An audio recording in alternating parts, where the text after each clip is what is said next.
Alors cette fois-ci, pour l'énigme 15, mon pacalou, on va encore réfléchir en dehors de la boîte. Je sais pas, c'est parti. Allez, voyons l'exemple. Alors voilà ce qu'on va essayer de faire. On a deux triangles comme ça, un plus grand et un plus petit intégrés. L'hypoténuse du grand triangle est 13x. Les côtés du petit triangle sont 2x et 9x et ça déborde de 6 de chaque côté là-bas. 2x et 6 au-dessus et 9x et 6 à droite. Question, que vaut x? Eh bien, je vais essayer, mon pacalou, je vais essayer.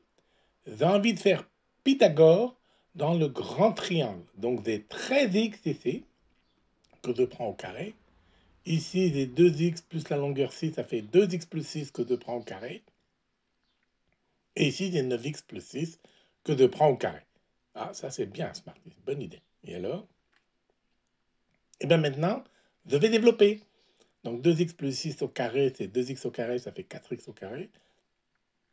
J'ai 2 fois 2x, 4x fois 6, 24x, et 6 au carré, 36. En maintenant, je développe 9x plus 6 au carré.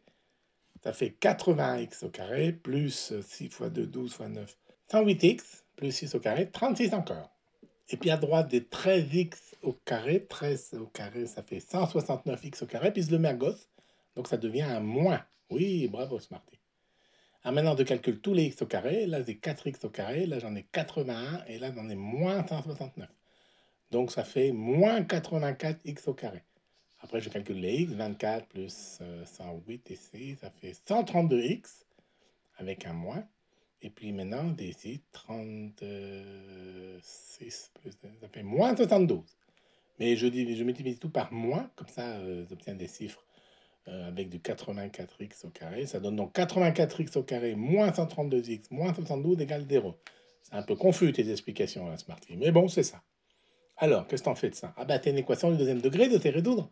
Je vais calculer le delta. Ça vaut le coefficient devant le x, c'est moins 132 que je prends au carré. Moins 4 fois le coefficient devant le x au carré, c'est-à-dire 84, et que multiplie moins 72, le dernier coefficient là. Alors, moins 132 au carré, c'est pareil que 132 au carré. Et moins 4 fois, moins 84 fois moins 112, ça devient un plus. Et quand tu fais la somme de tout ça, de prendre ta calculatrice, ça fait 41 616. Alors, je vais essayer de voir si c'est un carré parfait. Je prends la racine. Ah, ça tombe bien, ça fait 204 au carré, mon pacalou. Oh, quel centre. Oui, c'est vrai. Les chiffres ont été choisis totalement au hasard, tu penses bien. Alors, et bien maintenant, on peut dire que x est égal à moins 132, plus ou moins la racine carrée de delta, c'est-à-dire 204, et je divise par 2 fois 84, qui est le coefficient de mon x au carré. Donc ça me donne 132 moins 204 que divise 168, ou bien 132 plus 204 que divise 168. Oui, c'est bien. Et alors? Ben, on a deux solutions. Ah non, regarde la première solution, il n'y a pas un petit problème? Ah, alors 132 moins 200. Ah oui, ça fait un nombre négatif. X ne peut pas être négatif, c'est une distance. Donc la première solution, je ne la prends pas. Donc il me reste la deuxième solution. X égale 132 plus 204, le tout codivise 168.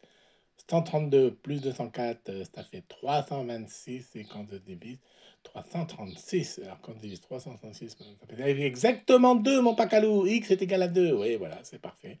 Tu as trouvé la solution. Bah, c'était facile, mon pacalou. Juste un petit coup de Pythagore et puis équation du deuxième degré derrière. Tu avais déjà fait plus compliqué que ça. C'est vrai, Smarty, c'est vrai.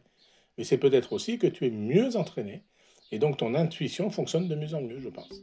Allez, je te donne rendez-vous à la prochaine vignette, le casse-tête suivant, pour continuer ensemble de nous amuser dans nos aventures mathématico-physico-golfiques. Des hâtes, mon pacalou, des hâtes.